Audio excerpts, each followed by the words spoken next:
ఇప్పుడే బాబాయ్ అచ్చెన్నాయుడు గారు కూడా చెప్పారు, మనకి హైవే పక్కన ఉన్నటువంటి రైల్వే స్టేషన్ లో మన ఇచ్చాపురం నుంచి విశాఖపట్నం దగ్గరికి వెళ్తే ఒక్క స్టేషన్ కూడా హైవే పక్కన లేదు. ఏకైక స్టేషన్ మన హరిశ్చంద్రపురం స్టేషన్ ఒక్కటే ఉంది. దాంట్లో కూడా మంచి కెపాసిటీ ఉంది. అందుకనే మనం వచ్చిన తర్వాతే దానికి రోడ్డు కూడా వేయించాం. మనం వచ్చిన తర్వాత స్టేషన్ ప్లాట్ఫామ్ ల హైట్ పెంచాం. మనం వచ్చిన తర్వాత అక్కడ ఫుట్ ఓవర్ బ్రిడ్జ్ ను కూడా ఏర్పాటు చేశాం. ఇంకా చేయాల్సినటువంటి స్టాపులు కూడా ఉన్నాయి. దానితో పాటు అక్కడ ఉన్నటువంటి ల్యాండ్ లో వేర్ హౌసింగ్ కూడా స్టార్ట్ చేయబోతున్నామని హరిశ్చంద్రపురం ప్రాంత వాసులందరికీ కూడా సందర్భంగా తెలియజేస్తున్నాం.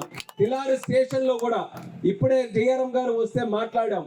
కేవలం ఇంతమంది కొన్ని వేల మంది ఉపయోగిస్తున్నటువంటి ఈ స్టేషన్ ఇంకా రూపురేఖలు మారాలి, ఇంకా అందంగా తయారవ్వాలి. వస్తున్నప్పుడే ఈ స్టేషన్ తాలూకా అందం ఏంటో ప్రతి ఒక్కరికి తెలిసే విధంగా సర్క్యులేటింగ్ ఏరియా అంతా కూడా మార్చి ఇంకా బ్రహ్మాండంగా అందంగా తయారు చేయడానికి రానున్న రోజుల్లోనే చర్యలు కూడా మొదలు పెడతామని తిలారు ప్రాంత వాసులకి ఇక్కడ ఉన్నటువంటి వారందరికీ కూడా తెలియజేస్తున్నాం.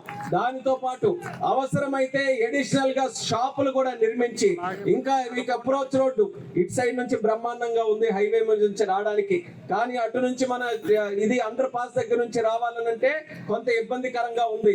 ఆ రోడ్డును కూడా రైల్వే వాళ్ళే టేకప్ చేసి బ్రహ్మాండమైనటువంటి అప్రోచ్ రోడ్